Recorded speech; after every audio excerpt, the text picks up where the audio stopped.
Je ne regrette pas du tout d'avoir fait cette école, bien au contraire, parce que je crois que c'est une école de la vie, c'est une école où on apprend un métier extraordinaire en contact avec des enseignants de très grande valeur. Il ne faut pas oublier que après 62, n'est-ce pas, tout l'encadrement de l'école normale était encore français, c'est-à-dire d'une très haute facture.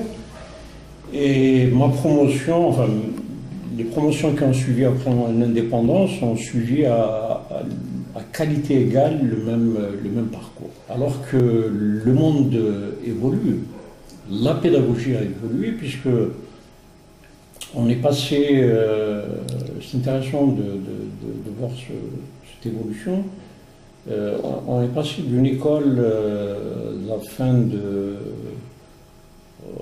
XVIIIe, XIXe siècle, qui était une école essentiellement structurée autour des valeurs religieuses, et qu'il a fallu attendre la Révolution française pour que l'école précisément fasse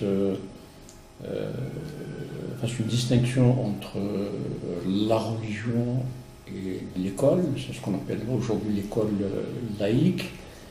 Donc l'école s'étant débarrassée de cette emprise morale religieuse, elle est devenue une école universelle, ouverte sur le monde.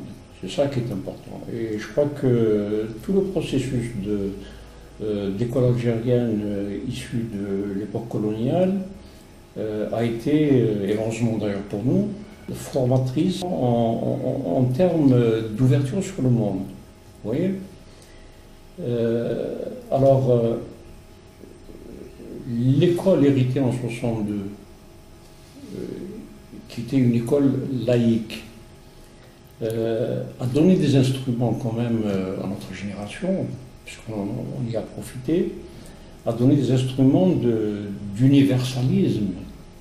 Et c'était une chance incroyable, finalement. C'est une chance incroyable parce que c'était une école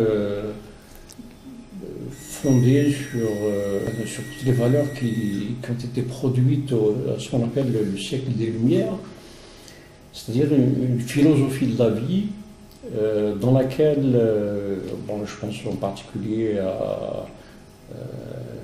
on peut remonter jusqu'à Rousseau. On prenait Rousseau, par exemple, dans sa philosophie, à travers son roman Émile, où il définit un modèle pédagogique qui est foncièrement écologique pour l'école. C'est-à-dire un enfant proche de la nature, un enfant ouvert sur son environnement, tout ce qu'on produit aujourd'hui comme idée sur l'écologie, etc. Rousseau l'avait dit, oui. Donc ces concepts-là ont fait leur chemin à travers l'école, on va les retrouver plus tard. Vous prenez un autre philosophe qui dit science sans conscience n'est que ruine de l'âme. Descartes qui impose, qui impose, oui, dans son schéma de réflexion, ce fameux doute, c'est-à-dire que je n'accepte aucune vérité tant qu'elle n'est pas démontrée. Vous voyez, les phénomènes ne sont pas expliqués d'une manière paramagique,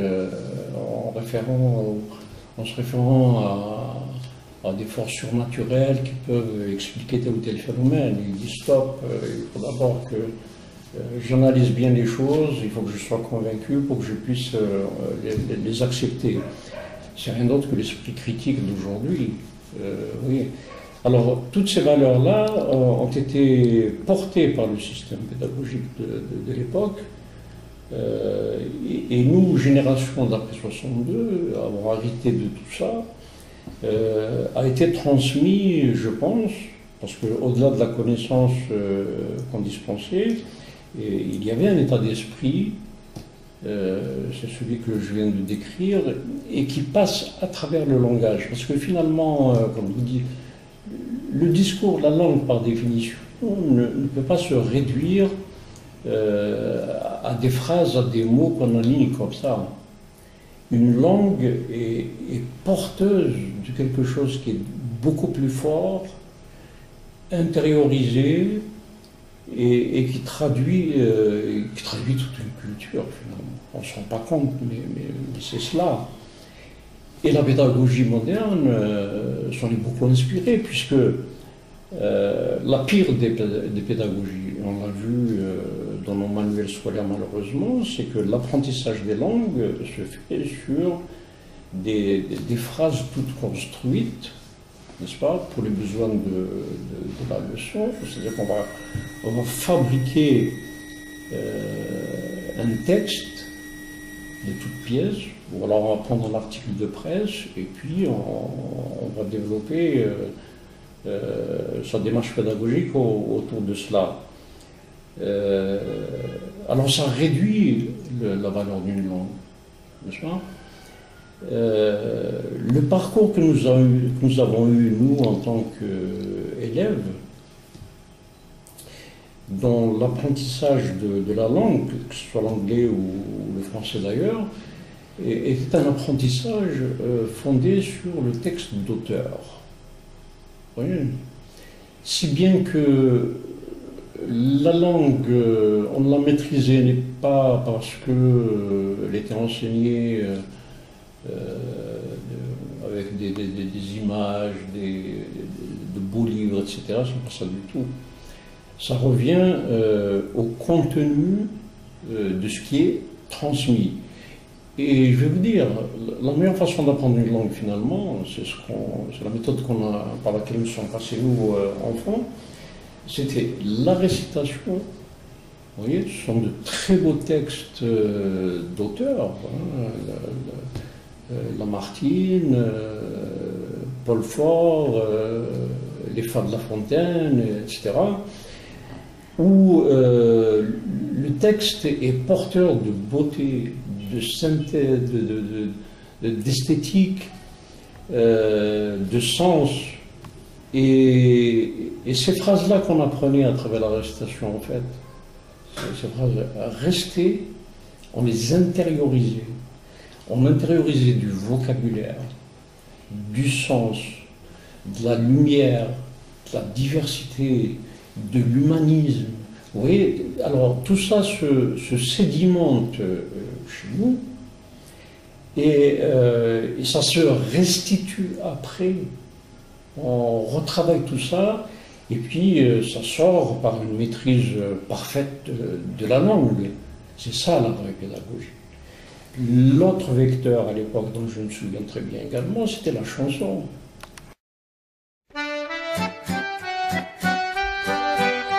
My body lies over the ocean, my body lies over the sea, my body lies over the ocean, oh bring back my body to me,